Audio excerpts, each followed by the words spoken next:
In order to fix the orange or yellow screen issue on the Realme GT 7T, the first thing that you need to do is go to settings.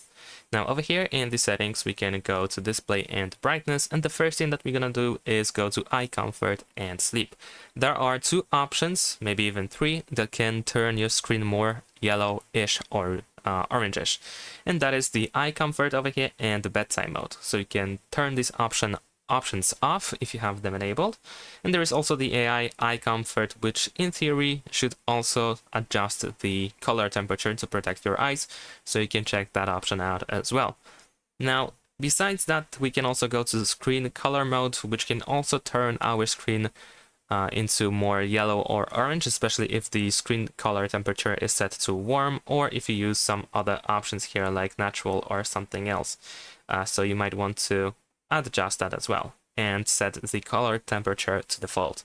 Thanks for watching, leave a like and subscribe.